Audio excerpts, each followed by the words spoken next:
आभा सिंह जी। राधे राधे गुरुदेव। गुरुदेव भगवान आपके चरणों में अनंत कोटि प्रणाम। राधे राधे गुरुदेव। गुरुदेव, आपके श्रीमुख से हमेशा सुनती हूँ कि बहुत सारे जन्मों के गोदाम से शुभ और अशुभ कर्म निकालकर प्रारब्ध का निर्माण होता है, जिसको हमें भोगना पड़ता है। गुरुदेव, हमें यह समझ नहीं आया कि जब शरीर छोड़ने के बाद हमारी जीवात्मा को नरक आदि यातनाएं सहनी पड़ती हैं अपने कर्मों के अनुसार, तो इसका अर्थ है कि हर बार मृत्यु के बाद उस जन्म के कर्मों का निपटारा हो जाता है, तो पूरा कर्मों नहीं का गोदाम कैसे नहीं बनेगा? पूरा नहीं, पूरा निपटारा क्या होता है? एक कत्ल किए ना तो पूरे आजीवन कारावास आपको मिला, एक कत्ल करने के बाद। तो यहां तो एक ही खुला ना, लेकिन वहां तो एक एक चेष्टाएं आपकी पता है ना। आपने जो स्वप्न में, जागृत में, सुषुप्ति में, तो वो एक एक चेष्टा पता है। अब उसमें मानसिक, शारीरिक, वाणी के द्वारा एक एक अपराध है। तो अब जैसे एक कत्ल किया तो आपको आजीवन कारावास मिला, यहां मिला। अब ऐसे सैकड़ों अपराध हमारे गुप्त हैं जिनको कोई नहीं जानता है, लेकिन वो भगवान के दरबार में तो उनका है ना। तो एक एक अपराध का अलग अलग दंड भुगवाया जाता है। कुछ ऐसे अपराध होते हैं कि जो ऐसे छोटे मोटे अपराध, तो उनमें जैसे है हमारा एक्सीडेंट हो गया, हाथ टूट गया, पैर टूट गया, ये साधारण पापों को, वहां असाधारण पापों का होता है। भारी नरक में भारी पापों का भोग भुगवाया जाता है। जो थोड़े मोटे पाप होते हैं उनसे मिलाकर के फिर मानो दे दिया जाता है। तो थोड़े थोड़े, अच्छा किसी किसी को देखो कि भयानक पीड़ा युक्त शरीर की पूरे जीवन निकल जाता है भयानक पीड़ा होते हुए, वो महत पाप भोगने के बाद जो बचा हुआ है वो जैसे आप देखो सजा मिलती है तो बोले इसको 20 साल की सजा और 1 लाख का जुर्माना। जब सजा दे दी तो जुर्माना काहे को दिया? विधान है। तो सजा हुई नरक में, और जुर्माने में ये पॉइंट जब मनुष्य शरीर दिया गया तो रख दिया गया 20 साल में एक्सीडेंट होगा, पैर टूट जाएगा, ये उसका हिसाब हो। हमारे भगवान के न्याय में इतनी भी चूक नहीं है। आप ये पक्का समझ, किसका प्रश्न है? हाँ, इतनी भी चूक नहीं है। और पूरे जीवन में आपने एक पाप नहीं, लाखों पाप किए हैं जिनका आपको ज्ञान है और ज्ञान भी नहीं है। कुछ अज्ञान में हुए और कुछ ज्ञान में हुए, और जिनका कोई दंड आपको नहीं मिला है उनका दंड आपको भोगना पड़ेगा। वो सब स्टॉक में जमा हो रहा है। वहां ऐसा थोड़ी कि भूल भुलैया हो गई। कोई ऐसा शरीरधारी नहीं है जो भगवान का प्रेमी और भगवान का अवतारी पुरुष है उसकी बात नहीं करता। नहीं, सबसे कुछ पुण्य और कुछ पाप बनते हैं।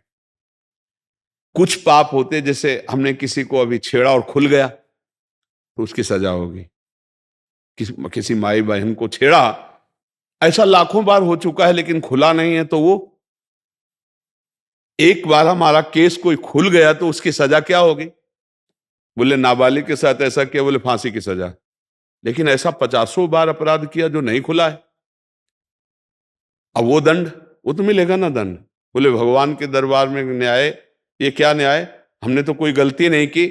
जैसे बिना किसी गलती के दंड मिल रहा है, तो तुमने वो गलती की है जो कोई नहीं जानता है, वो दंड कर्म आकर के अब इस रूप में दंड देगा जहां तुम्हारी कोई गलती नहीं, वहां फंस जाओगे और वहां तुम्हें पीड़ा सहनी पड़ेगी। अवश्य में भोक्तव्यम कृतम कर्म शुभाशुभम। तो अगर इसी जन्म का देखो, बचपन से अभी तक, और ईमानदारी से जितना ध्यान है उतने को देखो, क्या उन चेष्टाओं का दंड नहीं है क्या? तो क्या वो फिर चली गई क्या? खुली नहीं है। हम हो, आप हो, ईमानदारी से सच्चाई से देखो। सीधाम वृंदावन में बैठे हो, इतनी गलतियां हुई हैं कि अगर आपके सामने न्यायाधीश बनाकर आपको बैठाला जाए कि आपको इनका, तो आप कहोगे अच्छा मैं अपराध है, दंड मिलना चाहिए, मुझे मिलना चाहिए। अगर सच्चे हृदय के हो तो स्वीकार कर लोगे। हमारे भगवान कितने कृपालु हैं, इसके बाद भी अवसर दिया है आपको, अब भी भजन कर लो, अब भी उनको नष्ट कर सकते हो जो इसी जन्म में हुए हैं। और भजन के द्वारा तुम तो पूरे गोदाम पे आग लगा सकते हैं। आम तो हम स्वर पापे भ्यो मोक्षयिष्यामि मा शुचा, यही समझाने के लिए तो सत्संग हो रहा है कि ये जन्म तुम व्यर्थ मत जाने दो, अब अपना काम बना लो। लेकिन यहाँ काम बनाने की जगह और बिगाड़ते चले जा रहे हैं, स्टॉक पर स्टॉक रखते चले जा रहे हो, बड़े खुशी कि कोई नहीं जानता है। भैया यहाँ कोई जानने ना जानने का मतलब नहीं, जिसको जानना है वो निर्णायक तुम्हारी एक एक बात को जान रहा है। भजन करो, कर्मों को भोग लो और कर्मों को भस्म कर दो, ये मुक्त होने का अवसर है। और अगर इसी में हम नए नए कर्म, पाप कर्म करते रहे तो ये जो अवसर मिला है इसका लाभ नहीं मिल पाएगा। हिसाब किताब में 1 सेकंड की भी चूक नहीं है, पक्का समझ। 1 सेकंड भी जो तुम कर रहे हो उसका फल तुम्हें मिलेगा। यहां तुम आए हो तो जब से आपकी सुधि हुई तब से मृत्यु तक का पूरा हिसाब होगा।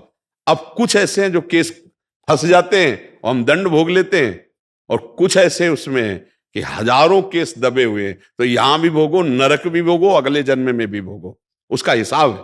जैसे नहीं, अब जब 20 साल की उसको कैद दे दी तो जुर्माने की जरूरत क्या है, तो दिया जाता है ना जुर्माना, 50,000 जुर्माना, 1 लाख जुर्माना। अब वहीं मेहनत करो और वहीं से तुम्हारा पैसा कटता जाएगा और जेल की सजा भी भोगो। इसलिए कर्म है, एक कर्म है 10 मिनट का व्यभिचार, उसकी सजा। एक कर्म है 10 मिनट में क्रोध को कंट्रोल नहीं कर पाए, हिंसा बन गए आजीवन। ऐसे कितने गुप्त पाप हैं जिनको कोई नहीं जानता, तो उनका दंड हमें भोगना पड़ता है। और ऐसे बहुत जन्मों में अपराध हो चुके हैं, बहुत से पाप हो जाते हैं जो जान करके होते हैं। किसी भी जीव की हत्या करना पाप है ना? ये जो मुर्गा मुर्गी बकरी बकरा ये खा रहे हैं, पाप नहीं हो रहा है? शराब पी रहे हो, मांस खा रहे हो, पाप नहीं हो रहा है?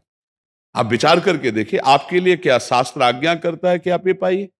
आपके लिए 56 प्रकार के भोग है, सुंदर सुंदर भोग है। तो हम लोग मनमानी कर रहे हैं ना, लेकिन आप गौर से देखिए, अगर तुम्हें शास्त्र का ज्ञान हो जाए तो अभी थर्रा जाओगे कि इस पाप का इतना बड़ा दंड, इस पाप का इतना बड़ा दंड। देखो ना, 10 मिनट उसने गलत किया और आजीवन बर्बादी जेल में। आप विचार करके देखो, आपने ऐसे हजारों कर्म किए हैं, अभी कोई दंड नहीं मिला, तो क्या दंड नहीं मिलेगा?